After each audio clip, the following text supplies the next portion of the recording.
Okay. To level it? Okay. Good? Okay.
If I could have everybody's attention just for a second, I am going to go ahead and do a sound test for the media real quick. So if you guys are good back there, can I just get a thumbs up? Testing, testing, 1, 2, testing, 1, 2, 3. Okay, awesome. Thanks, guys. Couple housekeeping things. So please silence your cell phones, number 1. Number 2, if the governor does take questions at the end of the press conference, that is for just the media to ask questions. And then number 3, when the governor moves over to this table to sign the bill, please everyone stay seated, otherwise the cameras will not be able to get that shot. And try not to hold your phones up super high. Thank you guys so much.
Like you guys were saying, we can go on. But then get up and go.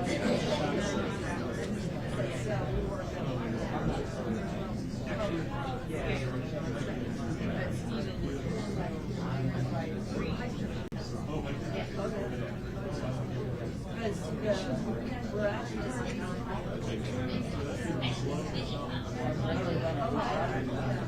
and yeah. I mean, John and I but we don't he was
like my sister says, this is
I've been there.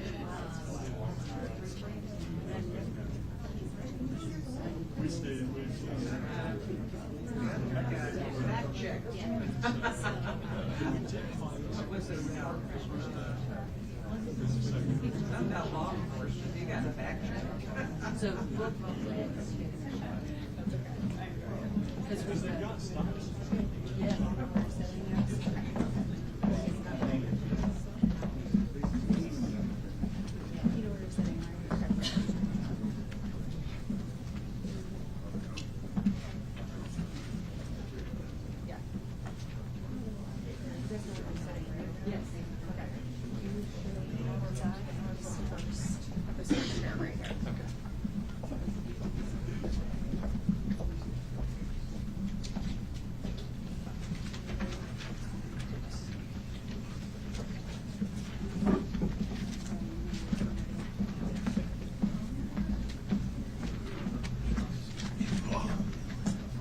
Come on.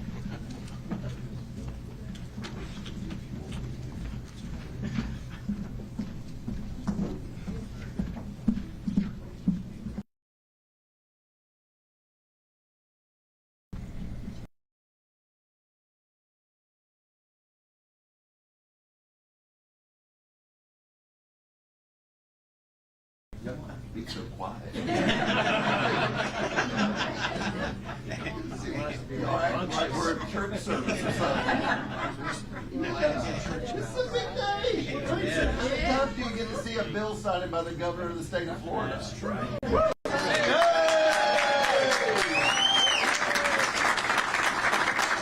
Good morning. I don't think we've ever done a press conference in Jacksonville with this good of a view, so I'm excited. Thanks for hosting us. We appreciate VyStar doing that, and thank you all for being here. We got a couple good bills to be able to sign that we're looking forward to doing. I do want to recognize a lot of the folks that are here. Our Chief Financial Officer, Jimmy Petronis, Rick Skaggs, President and CEO, USF Federal Credit Union, incoming Board Chair, League of Southeastern Credit Unions, Brian Wolfberg, President and CEO, VyStar Credit Union, Gary Ramey, CEO, Liberty Ammunition, Isabella Sala, second grade teacher, Cornerstone Classical Academy. We have Representatives Jocks, Black, Michael, and Duggan. And then we have Senator Clay Yarborough here. So thank you all, and thank you for what you did to bring this legislation to the forefront. You know, we pride ourselves on standing up for folks and doing what's right, particularly in the face of other people's agenda outside of Florida, outside of the United States even. People have this idea, some of these bad ideas that they want to impose on other people. Now, a lot of them don't want to live under the ideas they want to impose on you, and they want to do their own thing. But you see this with some of the stuff that's happened. So, for example, you know, yesterday we were down in Hardee County in the middle of the Florida heartland because, you know, there is a movement to really go after agriculture, to go after cattle ranching, and to say, these people actually say that humans should be eating insects, and you should just grow meat in a lab and not do it the old-fashioned way. And so we said, okay, well, why? What is driving this? And what's driving it is an agenda. They want to impose that. They want to phase out basically our way of life on a lot of these different things and impose this. And so we nipped that in the bud yesterday with the cattle ranching, and to make sure that they're going to be able to produce the meat and not get to a point where that gets forcibly, and I think it would be at some point in the future, forcibly displaced. And in this day and age, all it takes is some federal bureaucracy to issue a rule. They don't even pass laws anymore. They just issue a rule saying you can do this or can't do that, and then you got to fight in court and all this other stuff. So you see that. We've also seen it in actions we've already taken in the state of Florida. For example, we are the first state to ban the Chinese Communist Party from buying land in our state. And why would we want them to have land here? And other states have now followed suit because you've seen a movement. They want farmland. They want land near military bases. And they're not just doing that to contribute to America. They're doing it for their own interests. So you see that. We also were the first state to enact policies to prevent the imposition of a central bank digital currency. And that's something that the Fed has talked about. They don't have authority to do it absent Congress, but they may do it at some point anyways, or try to. And that'll be a way to phase out cash, have a digital dollar, which they are going to have supervision over. And they'll have supervision over how you use that. And that's totally comes out of this playbook where you have these elites that want to impose that down, and they've bragged about it. You can look at things like Davos and the World Economic Forum. They'll have panels where people will be bragging. They'll say, yeah, if you have central bank digital currency, you can circumscribe ammunition purchases, fuel, all the things that they don't want you to do. So it's clearly, it's not a wolf in sheep's clothing. It's just a wolf coming as a wolf, and we said no to that, and that was smart. We also, in recent years, signed legislation, and today's bills will touch on this, to protect your right to do business in Florida, to participate in the financial system without having your political opinions weaponized against you. We see it in places like China where they have a social credit system. So if you don't take certain positions, they can downgrade your score, and then maybe you can't participate in society. And we were really strong on doing that. And we also did things in terms of the ESG. Well, I'll say more about the ESG in a minute, beyond just the personal banking, but certainly personal banking. We had situations where someone was debanked because they happen to be own a firearms store, or happen to be involved in other types of activism. And at some level, it's like people can kind of do what they want in both business and individual. But when you have a handful of companies that really control so much, and if they all decide to put their thumb on the scale against you, you really have very little recourse at that point, particularly as a small business person. So Florida stepped in to provide protection so that people will be able to participate in the economy. We've also protected Floridians from the tracking of credit card transactions related to the purchase of firearms or ammunition, and that's something that people want to do, and there's reasons why they want to do that, which are not good if you believe in Second Amendment rights. So we were able to do that.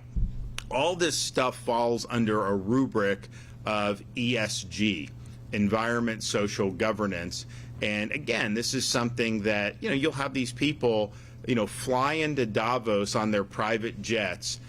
Massive numbers of private jets flying into Davos, and yet turn around and have panels saying that farmers are causing global warming, or you shouldn't be able to drive an internal combustion engine in your personal vehicle, or you shouldn't be able to eat meat, or this or that. Now, they will never abide by any of those restrictions themselves, but they have this vision, which is really a dystopian vision that would undermine vitality and freedom in our country. And so we've said in Florida that agenda is dead on arrival here, and we've done that in a variety of ways. So we were the leader in this country in kneecapping the use of ESG in state pension investing. And if you think about it, there's a handful of companies that have huge power in that. And if they're going to say certain things must be done with their investment decisions, even though if you're a retired cop or teacher, your pension is probably going to do worse as a result of that, they do that. And so if they're allowed to do that, you're going to see changes to society without you ever having any say of it at the ballot box. So we said that's not happening in Florida. We eliminated ESG from our pensions. You're not allowed. Now, sometimes people say, well, if someone wants to invest in a solar company, why they can't? They can in Florida. You can invest in what you want, but the goal is what's the best return for the person on the pension. It's not to promote an agenda that you may want as an asset manager or as somebody else that has a high position in the financial in the financial system. So we led on that, and you have other states that have followed. And now you see headlines all the time saying how these ESG funds are hemorrhaging. People are fleeing these funds because it is subordinating the interest of the person receiving the pension to the desire of the people who are managing the money and want to impose policy for their own sake. And we're not going to let them weaponize our pension to advance an ideological agenda. So we've done really yeoman's work, and we did it. This is years ago we started on the ESG front in the state of Florida. And it's very complicated in terms of how all this stuff gets managed with the State Board of Administration. We do have an incoming, is going to head is someone from my office, Chris Spencer, who knows all of this stuff. And it's going to be very good because we're going to be even tighter on the ESG. It's going to be really, really fantastic to be able to see that. But this is a whole cottage industry that's developed, and it raises the question. It's like, okay, we have a constitution, we have elections, we're supposed to govern ourselves. Can you just have like 10 companies and some asset managers, some big Wall Street banks just decide, they don't like firearms, so you're cut out. They don't like this, so you're cut out, and basically just change policy at their whim without any input or any ratification of we the people? I don't think that that works for a free country to be able to do. I think to say that just a handful of companies can leverage their financial might to shape society the way they want to, regardless of the outcome of elections, is not what the Founding Fathers intended. So, and ultimately what we're doing with ESG is going to be better for the economy too. It's not going to work to have a politicized economy. If companies are expected to take positions on all these different issues and become basically political entities, that's going to subtract from their ability to actually return value to their shareholders if they're publicly traded, or to do well if they're not. And that's just not good. We're not going to grow the economy as well. We're not going to have as much economic success. So we were right to be able to do that, and we've really led the way in terms of fighting back against ESG. We've also led on fighting back against this DEI that you see in corporate America, and particularly in higher education. You want to see the fruits of DEI? Just look at Columbia University. Not exactly the way you want to run a ship.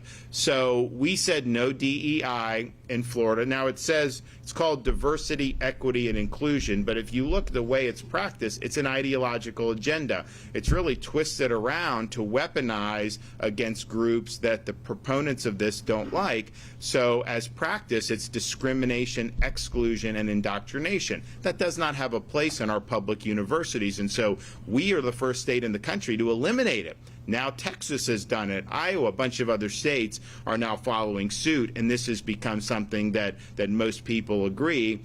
Initially, to do any of that was a really bad idea, whatever the intentions were, and there may have been good intentions. I think there probably were some bad too, but clearly this has morphed into the weaponization. So you go to a university, you don't even have to, it's not even about even the classroom, the whole apparatus is weaponized around that. So not in the state of Florida. And incidentally, you look, people try to pitch a tent at our universities. They're shown the door very quickly on that. We're not putting up with it.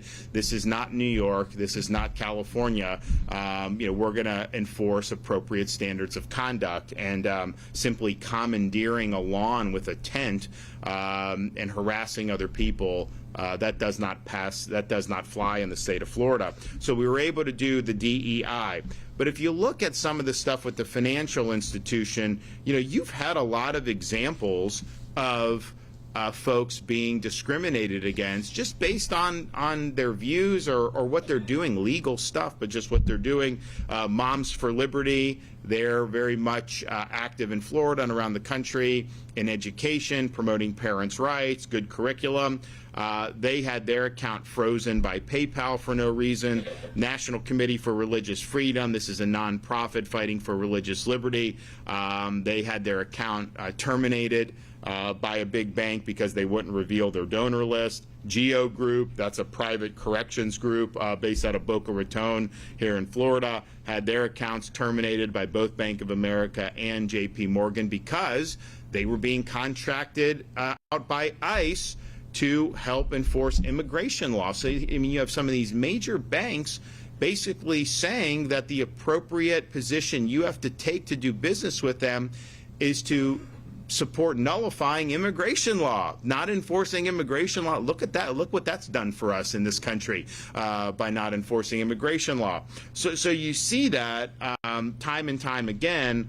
But that is what they want to do. They want to be able to use their commanding positions in our society to twist in the direction that they want to do. So we have addressed this, provided protections for Florida. The legislature believed that there was more that needed to be done, and so they passed HB 989. This will enhance Florida's protections for consumers against ESG activism in our financial system, and it protects them against a social credit system or discrimination based on their viewpoints. We think that that's something that's very important. So there's now going to be a more robust process for people who have been in this situation. So if you own a firearm store, federal firearm license, following the laws, everything, if they just cut you off because they don't like that business, you have recourse here in this new piece of legislation. And I know Jimmy's going to talk a little bit more about that when he comes up. The other part of this bill that's really good, that's part of the reason we're here at VyStar, Florida had a provision of law that said only banks could hold public deposits. Public credit unions were not allowed to hold public deposits. And so, the state uses financial institutions for our money, and we've got a lot of money because we have a big budget surplus, unlike other states. So we're doing that, and well, it's true.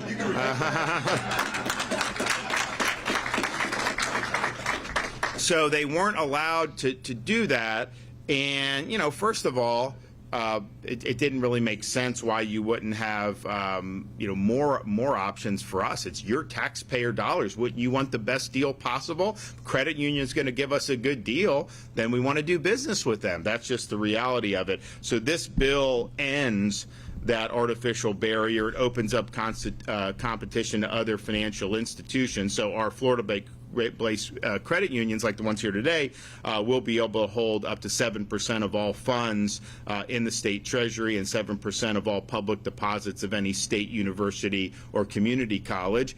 And if they're not providing a good deal, then fine, people can go elsewhere. But if they're providing a good deal, you're going to be able to do that. And I think that will incentivize good behavior, good competition in terms of some of this other stuff. And it also is like, look, I think our community banks in Florida have been great. I think that they're serving the communities. I think that they are very much representative in many respects of the core values of the state.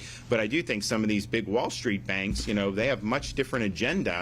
So why would we give them a benefit over a credit union that's based in Florida and that is not involved in a lot of the stuff that's contrary? So I think it makes sense from a variety of perspectives. So I'm glad that the legislature did that, and I'm happy to be able to sign that into law here in a second.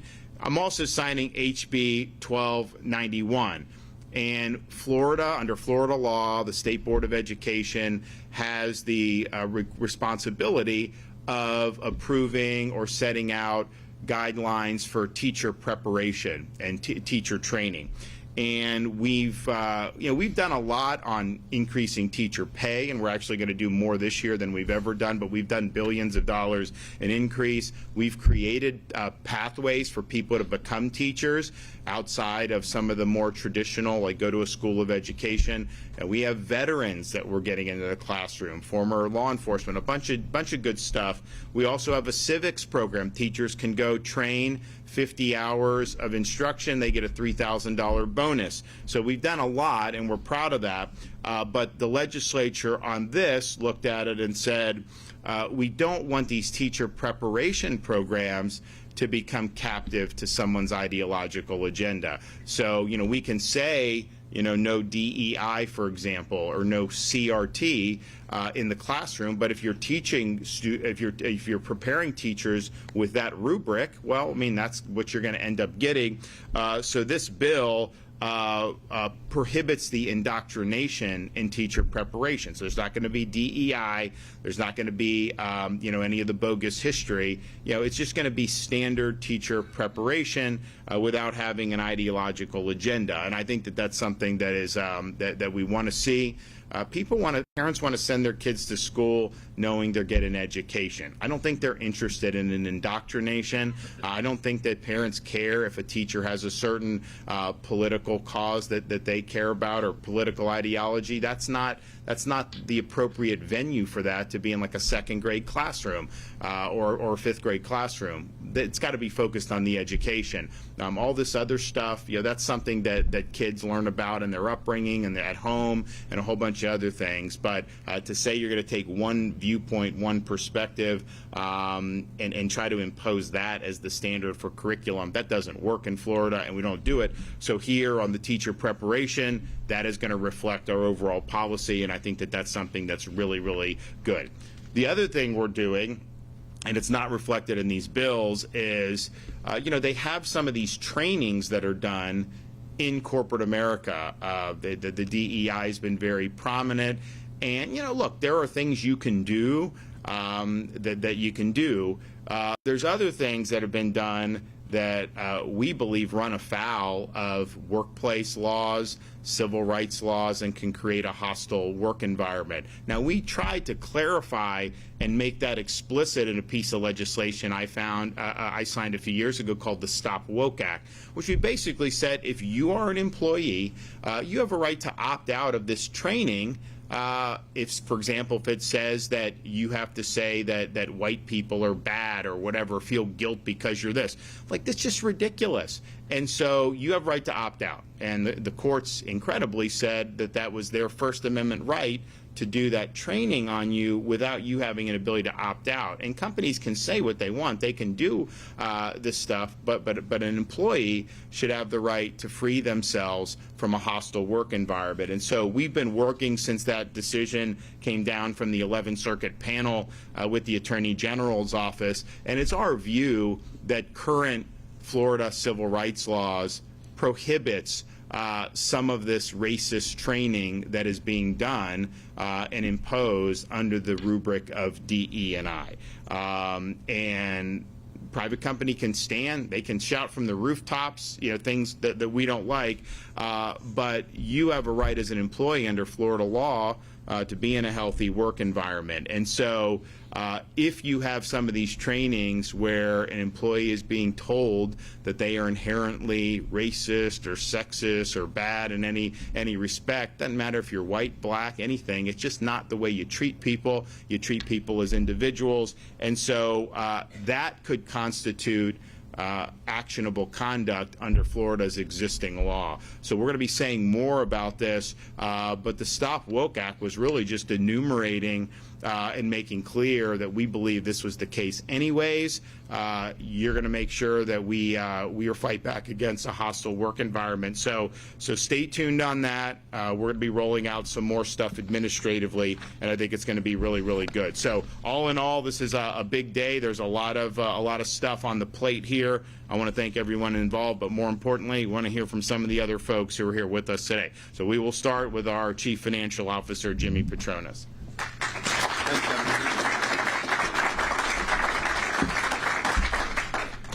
I love this guy. Don't y'all love him? I tell you, this is the third governor I've gotten to work with, and this guy just rolls uphill. And there's a type of momentum he brings to the legislative process that has been very appreciative. The members here, we've got members here as far as Pinellas County that have made the trip over here, and it's nice. It's nice, the enthusiasm of following a leader into battle.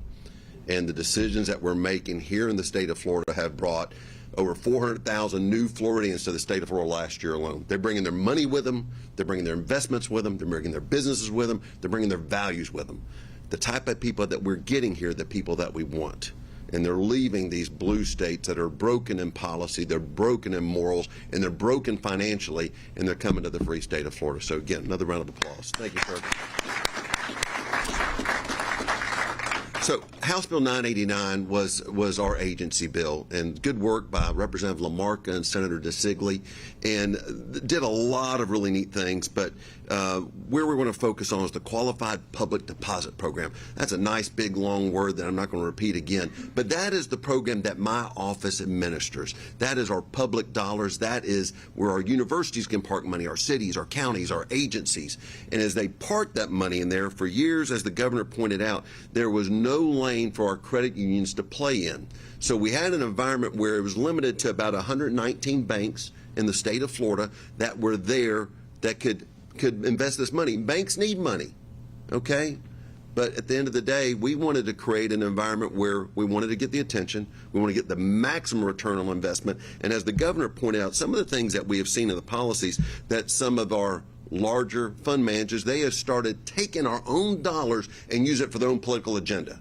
And the attitude that we've had in the state of Florida is, if you want to go and change a culture, change a way of life, change a philosophy, go start up a non-for-profit, go run for office, go do it with your money. But don't do it with the money of our pensioners, our firefighters, our first responders. So the argument started being made more and more that we had to make sure that we're getting the maximum return on investment for those that we are trustees over and taking care of. Because they take care of us 24/7. We needed to make sure the state of Florida understood that we were going to take care of them when they needed and expected us. So by opening this program up to credit unions, now what we've done is we're going to give more tools in the toolbox, just like the governor said, and where we can get a better return on investment. If it happens to be with a credit union, bonus for the taxpayers, okay? And at the same time, we've gotten the attention of the banks that say, you know what, you're going to focus on the bottom line, best return on investment, and this will be a great deterrent to get their attention when it comes to woke ideologies and policies that they are contemplating embracing.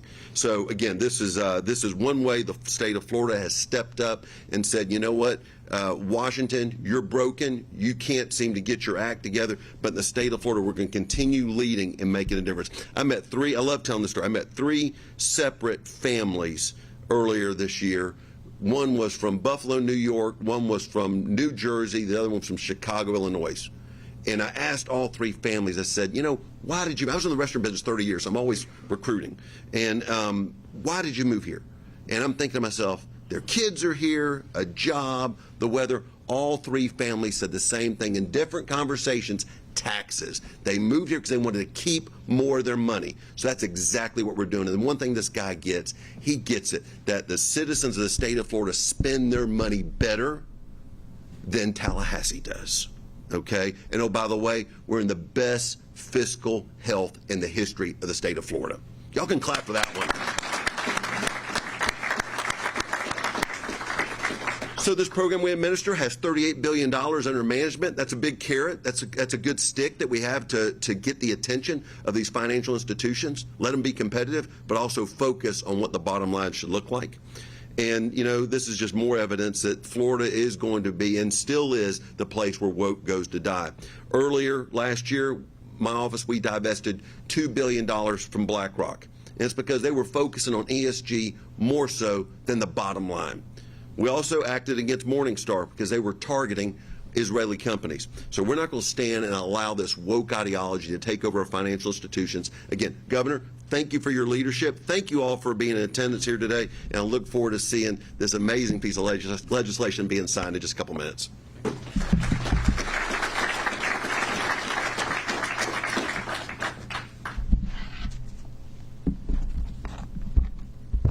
It's not a long speech. Good morning. Good morning. Good to be with you today. This is a very eventful and a positive day for us to move forward in our state. I am honored to be with you today and to represent Florida's 117 credit unions and a collective of almost 7.6 million Floridians belong to credit unions. That's 1 in 3 Floridians. So we do have a big scale across the state of Florida. My name is Rick Skaggs. I am the president and CEO of the University of South Florida Federal Credit Union and the incoming chairman, as the governor said, for the League of Southeastern Credit Unions. So it's good to be here with you and represent our credit unions, and we are so excited for this legislation, and we thank you for the work that's been done for that. On behalf of the credit unions, I would like to express our sincere appreciation to the governor and to our CFO and the Florida legislature for their leadership and allowing credit unions to be designated, and I'm going to use the term, qualified public depositories in the state of Florida. And if you look at our mission and what credit unions do, you know, we're focused on the well-being and financial wellness of our citizens here in the state of Florida, and that is ingrained in our motto of people helping people. Given the cooperative structure of credit unions, those designated qualified public depositories can potentially earn higher earnings for state agencies, and this will in turn, as the CFO said, help everyone in the stream of our deposits. With public deposits, credit unions can further invest in financial literacy programs and educational initiatives to empower their members in a broader community with necessary knowledge and skills to make informed financial decisions. Investing public funds into credit unions will keep a portion of Florida's taxpayer dollars invested here in Florida. Credit unions have maintained a long-standing partnership with centers of higher learning through our strategic partnerships with the Florida State University System and the Florida State College System. And to give you an example of, I think, the good work that's going to come out of this legislation is at my credit union. So last year we invested $7 million back to the University of South Florida to help them with their strategic initiatives. With this legislation, this will now allow the University of South Florida to invest back in their credit union with a greater rate of return, and we can turn that $7 million into a much larger number. So we're so excited to have this legislation signed today. This is positive for our state. This is moving in the right direction. Credit unions maintain unwavering commitment and investment in the lives of all Floridians. And once again, we thank Governor DeSantis for his leadership to expand the credit union's ability to serve Floridians. Thank you.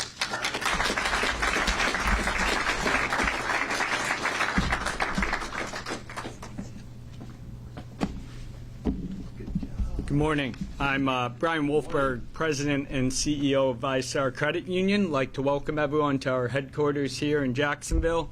Thank the Governor for being with us and for everything you did on this bill, the CFO Petronas, your office, the administration. The legislature's support of public deposits was extremely important to us. You and your team have been strong allies to Florida's credit unions, and we truly appreciate it. As has been noted, this bill closes a loophole in state law that prevented credit unions from holding public deposits and thus offering the state options on its banking deposits. I think we can all agree that options and competition are always good. For decades, departments, agencies, universities in our great state have been shut off from an extremely robust and viable marketplace, and that is Florida's credit unions. Each of us in this room has the opportunity to make our own personal choices about our hard-earned dollars. Until today, the state and other agencies have not had that same flexibility. The price of this closed market and less competition has been borne by individuals, families, small businesses in our state. Because as was noted, the state treasury dollars are our dollars at work. Public funds should always be placed with where they can earn the best return in a safe manner, and we will see going forward that in many cases that will be with Florida's credit unions.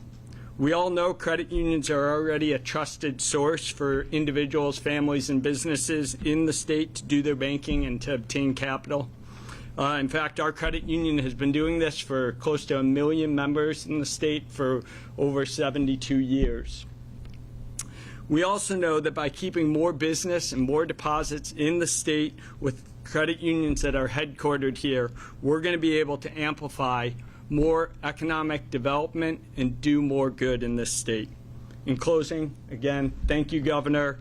We look forward to continuing to work with you, your administration, and the legislature to keep Florida's economy growing and keep its residents financially secure. Thank you very much.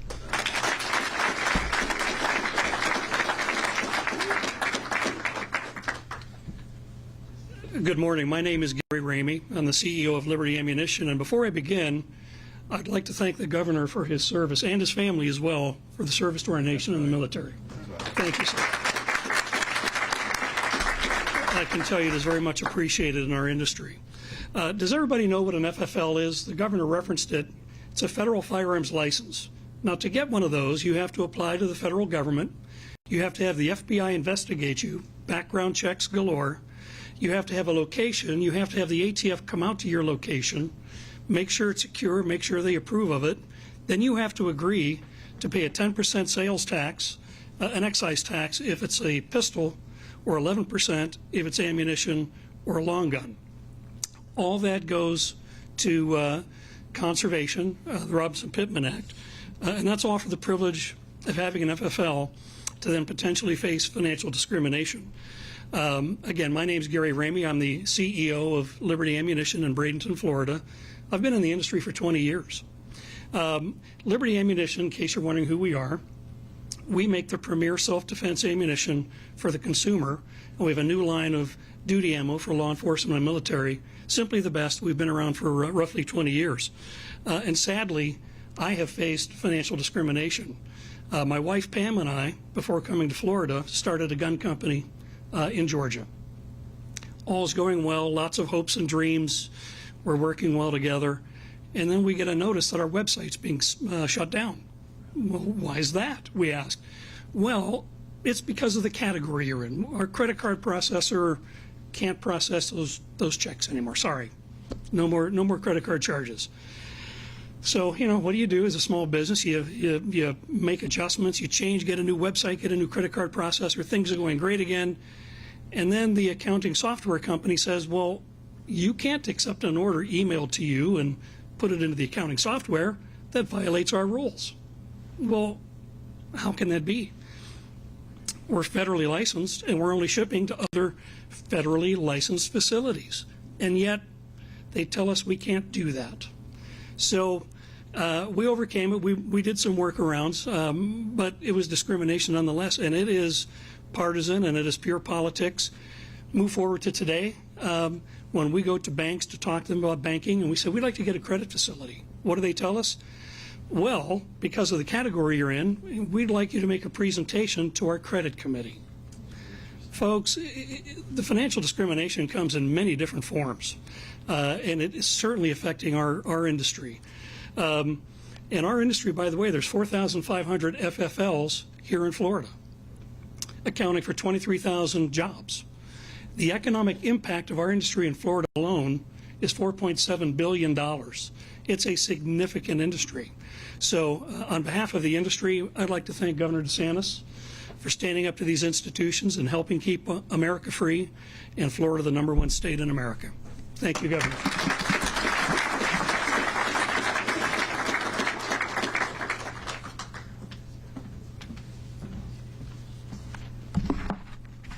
Good morning. My name is Isabel Sala, and I am currently a second grade teacher here in the Duval County Public School System. Thank you, Governor DeSantis, for providing an opportunity for me to speak on behalf of strengthening education preparation programs, especially when it comes to strengthening young educators to feel confident in historically accurate content that will prohibit indoctrination of any kind. Currently, I work at Cornerstone Classical Academy, where I cannot be more blessed with the rigor and richness we teachers get the privilege to provide each student in all subject areas. It excites me to say that every day I walk into my classroom and get a chance to share historical curriculum that spans from ancient India to ancient Greece, the making of our Constitution, to westward expansion. And that's just to name the history curriculum. Our curriculum is woven together so that students not only grow in depth of their understanding, but are also ignited to learn even more about our beautiful country molded on truth, goodness, and beauty. The students come in each lesson eager to learn about historical events and how the formation of these events have chronologically unfolded over the years. Yet keep in mind this is all happening in a second grade classroom of 8-year-olds. It saddens me, however, that not every educator in this country gets the opportunity to witness this great, healthy cultivation of knowledge. Let me backtrack a little bit for you to better get an understanding. I grew up in a conservative household where my parents blessed me with the morals and the foundation to stand on my own beliefs, including the importance of history. Yet, when I attended college over 6 years ago now, I walked into my first history course and was quickly knew that it was going to be a test. I walked into my first history class and knew it was going to be a test. I would have to stand on my own passion of what education should look like. I spent most of my time opposing my professors, one in which told me Hamilton, the Broadway musical, was historically appropriate to show students to teach about our founding fathers. You could say that there was a lack of historical knowledge being taught at my university, not in the state of Florida. Yet my passion of history never died. In fact, it grew even more to learn the truth of what must be shared with the future citizens of our nation. But here's the bigger question I came to terms with. What about all the other passionate educators that were not gifted with knowing the truth that I was at a young age? Are they left to follow history curriculum blindly, no matter whether it is accurate or not, indoctrinated or not? Furthermore, if educators are blind to learning the truth, then their students are only left with the curriculum of what it depicts. And in essence, the blind are teaching the blind. Now, what this bill is so wonderfully providing is an opportunity for educators to not be blind anymore. The goal is to make more educators feel confident about teaching the truth of what history is without hidden agendas. To do this, you have to make the educator confident enough to spot the traps. The state of Florida is ensuring that teachers take the time to completely learn the truth of a preparation course so they can completely get energized to teach rich, trusted curriculum. We want to create bold teachers that know what's right. I cannot wait to see more educators walk into their classrooms like I do every day and have their students overwhelmed with the love of learning and ready to share the strong Socratic discussions we take part in each day. The students will then be in turn molded and empowered to be the next great leaders of our country. Thank you for your time, and I look forward to strengthening and the success of Florida's education system.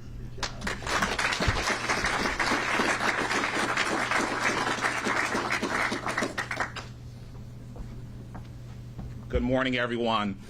I'm State Representative Bernie Jacques from Pinellas County, and it is great to be with you all here this morning in Duval.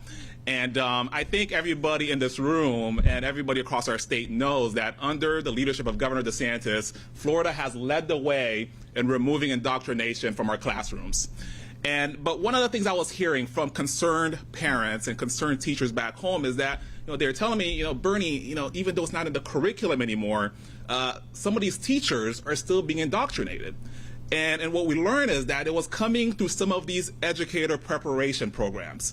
And so even though in the classroom, the students were not allowed to be indoctrinated through the curriculum, the teachers were indoctrinated, so it was still seeping through because, again, along the way, they were getting all of this woke stuff being fed to them as they were becoming teachers. And so I partnered with my colleague, Representative John Snyder, and led the charge in the Florida House to make sure to eliminate all that stuff from our educator preparation courses. Now, when I was debating this bill on the House floor, I called the indoctrination that they were feeding the teachers woke garbage. And you can imagine a lot of the Democrats, they didn't like it too much, right? They were calling a point of order. They said I broke the quorum. They're asking the speaker to admonish me. And so I took a deep breath, and I came back with a more polite term. And I called it woke rubbish, Chief. The fact of the matter is this: regardless of how you slice it, whether it's CRT or DEI, all of that stuff is simply trash. And with the signature today of House Bill 1291, Governor, we will take out the trash once and for all here in the state of Florida. Thank you, and God bless. All right, members going to get up. We'll go ahead and do the bill.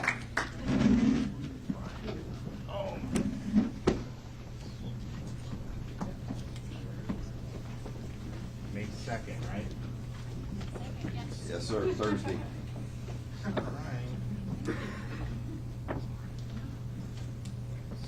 going to do first.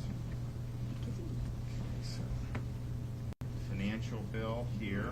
All right. So this is the deposits for the credit unions and the protections for the yeah.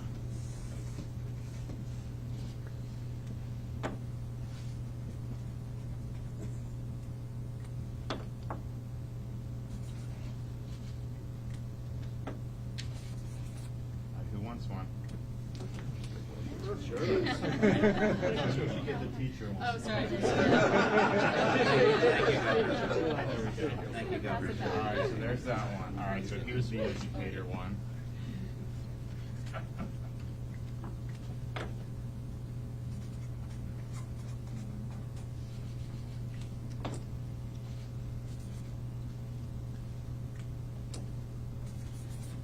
All right, now, anyone else?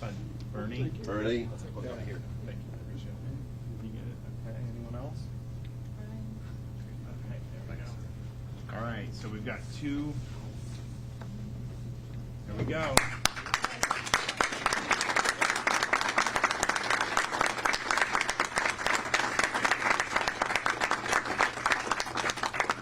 All righty, good job, guys. Yep. Hey, how you doing? Good to see you. Thank you. Yeah, of course. How you doing? Yeah. Let's go, man. Good to see you. Yeah, thank you. Great to see you. Good to see you. Much appreciated. Yeah, of course. Well, we look forward. I think that bill takes effect July 1st, so I'm sure that credit unions are going to be banging on Jimmy's door to be able to get some business, and I look forward to saving money for the state. So whatever we can do, to be able to, I haven't signed the budget yet. We're still going through it, but part of it, we started a accelerated debt repayment program because we've already paid off over 25% of the state's total debt just since I've been in office, and we now have the lowest per capita debt of any state in the United States. But we actually have a program that we started last year to say let's retire some of that debt early if it's financially sensible. So we have another round of that. So you're going to continue to see us do some really good things. And like, how good is it to be in a state where they're have low debt and they're paying it off early instead of some of these places that have like all these unfunded liabilities, which they're not going to be able to pay. And eventually they're going to try to get a federal taxpayer bailout to be able to bail them out. Now, they will do that over my opposition, and I think the opposition of many others, but that's where it's headed. The other thing is we were on Tuesday, we were able to put out the announcement for our Gulf red snapper season. And this is something that's very important for the state, particularly for recreational fishermen. And so the Atlantic red snapper is managed by the feds. The Gulf has been managed by Florida for, a decent amount of time. Well, I talk to people here on this coast. There are snapper there. Like the data, like what the feds do is not an accurate reflection. And it was the same thing with the Gulf, even though the Gulf had a little bit more access compared to what the feds were doing. So I was like, this data is not accurate. The people are there. They see the fish. I mean, they're there. So why don't we go and actually do this in a way that makes sense? So we've been able to expand, I think, every year since I've been governor. But last year we did the largest by far, and we were able to beat that this year by almost 4 weeks more for Gulf red snapper, 103 days. And he knows it's important being in the panhandle. But it's just something that's really good. And everybody's happy and all this. Well, that's what we're doing on Gulf because we have control over it, or we're able to manage. There are limitations what we can do, but we're doing all that we can. The feds manage Atlantic red snapper. And so last year, while we had a record season in the Gulf, more than we've ever had until my announcement for this year, how many days was there for Atlantic red snapper? It's like 2. Like 2 days. I mean, it's like they don't do. And they're there.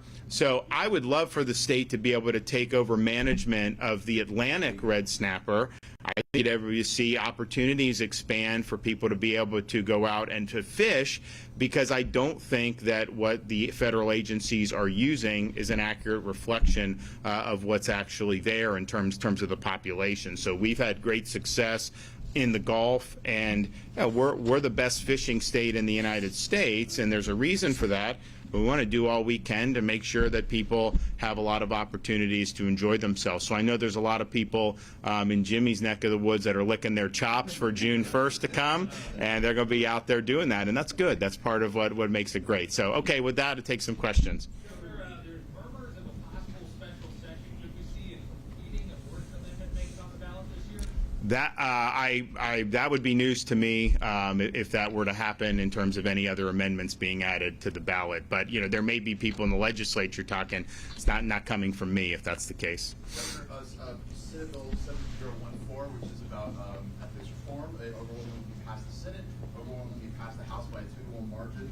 Would you like to see that bill brought to your desk, and would you be willing to sign it? I don't know that I've reviewed that yet, so it has not been sent to me. I mean, I think, as you know, they pass all this stuff, like hundreds of bills, and then they send, and then once they send to me, the clock starts. So although we are reviewing bills and we go through them, that has not been sent to my desk yet. So I'm not exactly sure what's in that, so when I get it, I will get back to you with an answer on that. Yes, sir. I would, yes, I do. I think that the SB 4 that Texas did was, it's still in the courts. It got a favorable, then kind of a not favorable from the U.S. Supreme Court. But bottom line is given what's happened, the states, we need to do whatever we can to be able to protect against. And here's the thing, you remember when we did we did a program for the transport out of Florida for illegal immigrants, and some of that is, it's like we're not a border state. A lot of it we've stopped from, like, boats from Haiti coming in, and we've worked very hard on that. But we funded the thing for the Martha's Vineyard, right? And so this is a sanctuary jurisdiction, they claimed.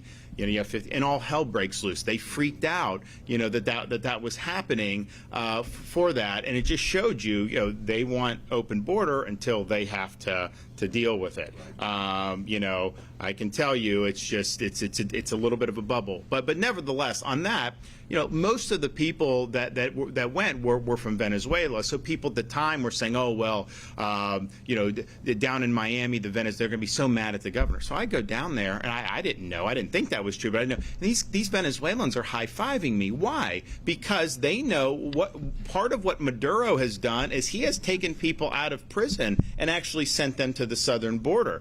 So what's happened in terms of the people coming in, people that don't have this country's interests at heart have absolutely used that to their effect. And you talk about 10 million people. If even 1% of those people are bad, that's a lot of people for that. And we know the cartels are doing much more than that. So we just have to do all that we can. We're not in the same position as Texas.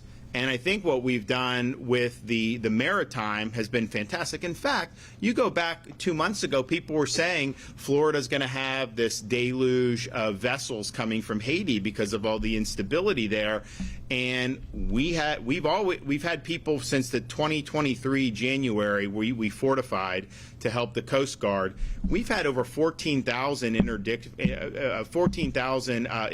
interdicted and returned since January 2023. And then since we did even more of a beef up a couple months ago, we've had very little even attempt, because when they do, they get captured and then they're able to get turned back. So it's totally not worth getting on a vessel trying to come to Florida, because the chance of you getting through is pretty slim. And I think we've sent that message, and so people have now said, man, it's amazing that there's not more vessels coming in from Haiti. No, it's not. It's not something that's it's sensible that would happen, because we took action. So within the confines of what we've done, I think a really, really good job. But you also have situations where Biden, he's going into foreign countries. He's taking inadmissible aliens, he's legalizing them. Now, it's illegal what he's doing, but he is granting them at least superficial legal status, and he's flying them into the United States and dropping them in the United States. You had the situation where the one guy that they brought in from Haiti is now under charges for sexually assaulting a 14-year-old girl in Massachusetts. And it's like, we have all these problems in this country. Do you really need to be airdropping in inadmissible aliens using taxpayer funds? It makes no sense. So whatever we can do to protect in light of some of the things Texas has done, I'm supportive of. But I will say this. The actions we've taken have been effective. I mean, you go back when Biden first started, I was the first state to send people to, I knew what was going to happen. I mean, I think a lot of you probably did too, but like we knew. So we sent people down to stop, right, as best we could. And what you found is a lot of the people that came in illegally, a surprising number were looking to come to Florida. Now, we thought that maybe some, but it was a surprising number. Since all the reforms we've done, when people come across, they mention Florida a lot less to our guys that are on the border, because I think they realize we've disincentivized a lot of that. So I think everything the legislature has done that I've signed, I think has been effective. I think what we've done with the maritime has been very, very effective. And so if we have an opportunity to build on that, we definitely want to do that. Governor, what are your thoughts about Vice President Harris's visit yesterday, trying to reverse the work that the state and former President Donald Trump has done for the abortion ban? It's interesting. I see the Vice President Harris coming in, and she tries to say that somehow she represents standing up for women. Meanwhile, their administration is trying to force men into women's bathrooms and locker rooms. How is that good for women? How is it good for girls to have boys compete against them in these sports? And so I just think that it's just bizarre what they're doing. It's not constitutional what they're doing. We're fighting back against it. We're not going to comply with it. But the idea that a Biden-Harris ticket is going to be competitive in Florida, that's a farce. First of all, we're going to have 1 million more registered Republicans than Democrats by Election Day. We have 900,000 more now today. I can tell you, when I first took this office, nobody thought that was possible, and yet here we are. But I think it's even more than that.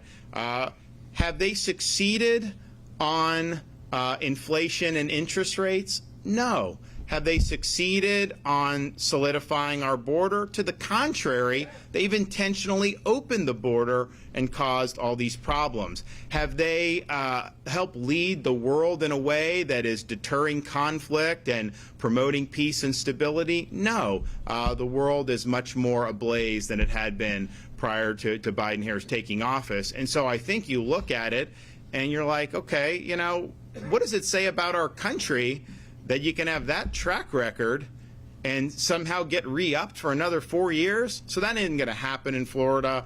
We're very confident that that'll be the case. But I'll tell you this, I welcome them. Some of you guys and your employers would appreciate, light up the airwaves in Florida. Burn all the money you want down here. I'm fine. I'd rather you spend it here than in Wisconsin or Pennsylvania or some of these other places. So please come and do that. We're fine with that, but I don't think people are going to be buying what they're selling. Yes, sir. There are two elements of House Bill 989 that I want to elaborate your thoughts on. One is the idea of a safety store in lithium-ion batteries and fires from happening. How did local news outlet WKMG help ensure that portion of the legislation will be passed? You want to talk about it? So we had gotten into, we learned something from every storm. And KMG was an amazing partner with bringing this issue to the forefront after Hurricane Ian. And we had gotten an environment where it's not just limited to EVs, but it's all lithium-ion batteries. Fantastic technology. It's not going away. But we are putting our first responders in harm's way. In addition, we are putting our citizens in harm's way. So we've been, with that signature that the governor just did, that's enabled rulemaking. So we're going to lean forward and we're going to start creating policies that make sense for safe handling to make sure that our families are safe and our first responders are safe. But KMG was a great partner with all that. Couldn't have done it without them.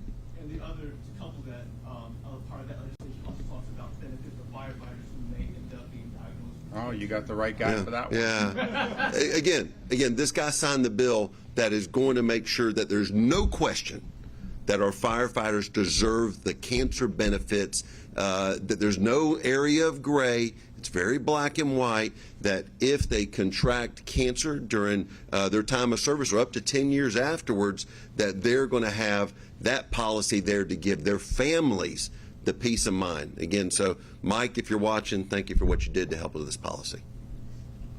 You know, the thing, I mean, on these, on these EVs, so Ian comes through Southwest Florida, Category 5, like massive storm, and it was a big storm too, very powerful. So it hits like Sanibel and those areas really hard. But you know, Sanibel, like, you know, right there on the Gulf, like those are very upscale, nice homes, by and large, relatively modern construction. And so they withstood the Cat 5 winds. But you know what would happen is you'd have the storm surge, water would go, and so you may have some really nice house that withstands the Cat 5, but as the water rises in your garage, you have an EV, the battery catches on fire because of the saltwater intrusion, and then the house burns down. And these fires are very difficult. And like if we just started a fire, like, you know, to roast marshmallows, that is not the type of, I mean, these firefighters are there for hours to put out one of these EV fires. So it was just, I think, an eye-opener for people about how those work, particularly in the context of a storm.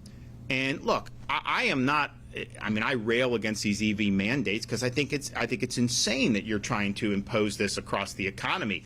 I am totally in favor. If you want to go buy an EV, a Tesla, or some of these other things, you know, there's a lot of neat things about that. You should absolutely be free to do that. But to try to shoehorn every consumer into an EV is a huge mistake. Most consumers don't want it. They want to have an internal combustion, and so when you try to do that, what it's going to do is a lot of these cars are not going to be sold because, you know, you can do a Tesla or some that are like, you know, very high end. You know, the average person that wants like a Ford F-150, they want that to be internal combustion. I'd say 9 out of 10 people want that to be that. So these others are just going to sit on the lots. The car companies are going to make money. So it's going to have huge problems all across. That being said, knock yourself out if you like it. I think that that's totally fine. But I think that the hurricane situation opened people's eyes to, okay, you have that issue in Florida. Then you also have a situation, yes, we got the power back on faster than any major hurricane in the history of the country after Ian. And that's great. And there was a lot of people that worked hard. Those linemen were ready. The companies were working hard. When we had some of the companies that were falling behind, you had FPL, Duke, some of them surged people to help them and get them on. So it was a team effort, and it's good. But just imagine if that wasn't possible. Or just imagine if you were in an area where maybe you didn't have leadership that thought getting the lights on was that much of a priority. If you have an EV, you know, how do you charge it up? I mean, how do you do that? Whereas if you have the normal car, you could have canisters of gas and then put it in and do it, and people can stock up. So I think it just raised a lot of eyebrows for folks, but there is a safety component to it. And again, I think people can go into this eyes wide open and do what they want in terms of all these things. But they're clearly, I think, needs to be more of this done that build us. So I think that's really, really good. Well, listen, we are going to be working through the budget. I think that we've done a lot on it already. I have approved some major parts of the budget, but there's going to be more to do. We are going to have people are going to look and say that Florida is the most fiscally responsible state in the country when we're done with the budget. And I say that for a number of reasons, because you're going to see we haven't grown government year over year. You're going to see that we're paying down debt at massive levels. You're going to see we're doing robust tax relief on a lot of different things, and then much of the permanent relief we've done in past years is still going. You're going to see us, even within that, you're going to see we have the strongest budget for education we've ever had. We have the strongest budget for transportation and infrastructure we've ever had. We have the strongest budget for environment and natural resources we've ever had. So we're doing it right, and our budget, even though we have millions of more people than New York, it's the state closest to us in population, their budget's twice the size of our budget in Florida. For what? What are they doing? People that move from New York tell me the roads are nicer here, the services are more efficient, and the schools are better. So how do you square spending all that money? So we're doing it right. I think it'll be a really good snapshot of, I mean, this has been, for years and years of work, for many, many years. But certainly, I think these last, 4 or 5 years, I mean, this state has really hit a stride in a big way in terms of fiscal and in terms of long-term potential. Some of these other places really have serious unfunded liabilities, and I think we've worked really hard to make sure that we're not only doing well today, we're doing well far into the future. And even with all of that, the revenue that we're getting in continues to exceed what the forecasts have been. I think that's been true. I mean, like when COVID came, they said, "Oh, it's just going to be catastrophic or whatever," and we're like, no, we can't accept that. I mean, we've got to go. But I think because we were one of the few states where you can actually do things, we had people flooding down here, and tourism picked up much quicker than anyone thought. You could go to like the Panhandle in like May of 2020. If you didn't have news turned on, you wouldn't have known COVID existed. I mean, people were down there doing, and they had, I think, the best summer they'd ever had at that point for that. But the thing is just you've seen that, and it's kind of kept churning and churning. So we want to continue to build off that. But I think the legislature did a good job. Look, I've got to go through the budget and make sure that it's in the parameters that I think we need for the state. But I think the picture is going to look very, very strong. So you should feel good as a Florida taxpayer to know that we've got a great outlook going forward. Thanks, everybody.